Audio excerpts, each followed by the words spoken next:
राधे राधे। कैसे हैं आप सब। आज हम पंच भिक्षु की कथा का श्रवण करेंगे। पंच भिक्षु की कहानी।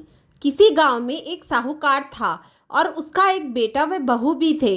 बहू कार्तिक माह में रोज सवेरे उठकर गंगा स्नान के लिए जाती थी। सुबह जल्दी जाते समय वह किसी भी पराये पुरुष का मुंह नहीं देखती थी। एक राजा का बेटा भी सुबह सवेरे गंगा स्नान के लिए जाता था। वह हैरान होता था, मैं इतनी जल्दी उठता हूँ स्नान के लिए, लेकिन कोई है जो मुझसे भी जल्दी उठकर नहा लेता है।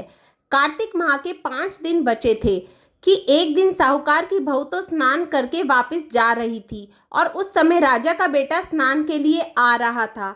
आवाज़ सुनकर वह जल्दी जल्दी जाने लगी, लेकिन जल्दबाजी में उसकी माला मोजड़ी छूट गई। राजा के बेटे ने उसकी माला मोजड़ी उठा ली और सोचने लगा कि जिस स्त्री की यह माला मोजड़ी इतनी सुंदर है, वह स्त्री कितनी सुंदर होगी। उसने पूरे गांव में मुनादी करा दी कि जिसकी यह माला मोजड़ी है वह 5 रात मेरे पास आएगी। साहूकार के बेटे की बहू ने कहलवा दिया कि मैं 5 रात आऊंगी, लेकिन किसी को साख भरने बैठा देना। राजा के बेटे ने एक तोते को पिंजरे में बंद कर गंगा किनारे पेड़ पर टांग दिया। बहू सुबह के समय आई, पहली पैड़ी पर पैर रखा और बोली, हे कार्तिक के ठाकुर, राई दामोदर, पांचों पांडु, छठे नारायण, भीकम राजा, उस पापी को नींद आ जाए। राजा के बेटे को नींद आ गई। बहू नहा धोकर चलने लगी तो तोते से बोली, सुआ सुआ तेरे गल डालूंगी हीरा, मेरी साख भरियो वीरा। सुआ बोला कि कोई वीर भी साख भरता है क्या। वह फिर बोली, सुआ सुआ सुबह तेरे पग घालूंगी, नेवर साख भरियो मेरे देवर। सुआ ने कहा, ठीक है भाभी, मैं तेरी साख रखूंगा। वह तो कहकर चली गई। राजा का बेटा हड़बड़ाकर उठा और सुआ से पूछा, सुआ सुआ वह आई थी, कैसी थी। सुआ बोली, आभा किसी बिजली, होली किसी झल, केला किसी कामनी, गुलाब का सा रंग। अगले दिन राजा के बेटे ने सोचा कि आज मैं अपनी उंगली में चीरा लगाऊंगा, इससे मुझे नींद नहीं आएगी। अगले दिन राजकुमार उंगली चीर कर लेट गया। वह आई और भगवान से उसी तरह प्रार्थना करने लगी और राजकुमार को फिर नींद आ गई। वह स्नान करके फिर से वापस चली गई। सुबह राजकुमार ने तोते से फिर पूछा तो उसने वही सारी बातें दोहरा दी। अब राजकुमार बोला कि मैं आज रात में आंखों में मिर्ची डालकर बैठूंगा। रात में वह मिर्ची डालकर बैठ गया। बहू फिर आई और प्रार्थना करी, जिससे उसे फिर से नींद आ गई। राजकुमार ने तोते से बहू के आने की बात पूछी, उसने फिर बता दी। राजकुमार अब फिर सोचने लगा कि आज मैं बिना बिस्तरे के ही बैठूंगा और रात को बिना बिस्तरे के ही बैठ गया। जब वह स्नान करने आई तो उसने फिर से भगवान से प्रार्थना की और राजकुमार को नींद आ गई।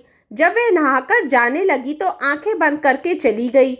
राजकुमार जब उठा तो वह जा चुकी थी। राजकुमार फिर सोच में पड़ गया और सोचने लगा कि आज मैं अंगीठी जलाकर बैठूंगा, जिससे नींद नहीं आएगी। फिर वह रात को अंगीठी रखकर बैठ गया। साहूकार की बहू आई और वह भगवान से प्रार्थना करने लगी कि अपने 4 रातें तो निकाल ली, अब यह रात और निकाल दो।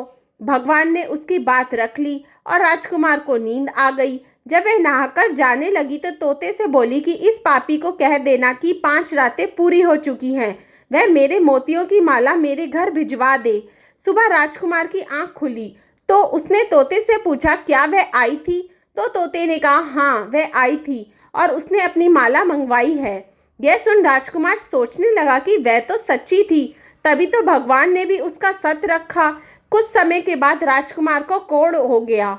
राजा ने ब्राह्मण को बुलाकर पूछा कि मेरे बेटे का शरीर क्यों जल रहा है। ब्राह्मण ने विस्तार से सारी बात राजा को बताई कि इसने क्या किया था। ब्राह्मण ने कहा कि इसने पतिव्रता स्त्री पर बुरी नज़र डाली, इसलिए यह इस रोग से पीड़ित हुआ है। राजा ने इसके ठीक होने का उपाय पूछा तो ब्राह्मण ने कहा कि यह उस साहूकार की बहू को धर्म की बहन बनाए और रोज उसके नहाए हुए जल से यह स्नान करे, तब यह ठीक हो सकता है। राजा साहूकार की बहू की माला लेकर साहूकार के घर गया और बोला कि यह माला आपकी पुत्र वधू की है, इसे लें और आपकी बहू के नहाए हुए जल से मेरे बेटे को नहला दें। साहूकार बोला कि वह तो किसी पराये पुरुष का मुंह तक नहीं देखती, आप उसे इस नाली पर बिठा दीजिए। जब वह ऊपर नहाएगी तब नीचे इस नाली के पानी से आपका पुत्र नहा लेगा। राजकुमार ने ऐसा ही किया और कुछ समय बाद उसका शरीर चंदन सा हो गया। हे पंच भिखु देवता, जैसे आपने साहूकार की पुत्र वधू का सत रखा वैसे ही सभी का रखना। कार्तिक मास पंच भिखु की कथा समाप्त। पंच भिखु का गीत। पुनो नहाई पड़वा नहाई, 5 रतन पंच तीरथ, पंचम भिखम नहाई। 1 टका मेरे गांव गांठ में सुनियो रघुराई। आधे का लाई आंवला आधे की राई, राई दामोदर सांवला जिसने सृष्टि रचाई। राजा घेकर उतरी पुत्री बन आई, राजा लाया ब्याह के रानी बन आई। 4 चक्कर 4 मक्कर 4 दिए की लौ, मैं तुझसे पूछूं श्री कृष्ण जी कब निस्तारा होए। जब आएगा कार्तिक का महीना तब निस्तारा होए। आप सभी को कार्तिक मास की पूर्णिमा की बहुत बहुत बधाई हो। राधे राधे।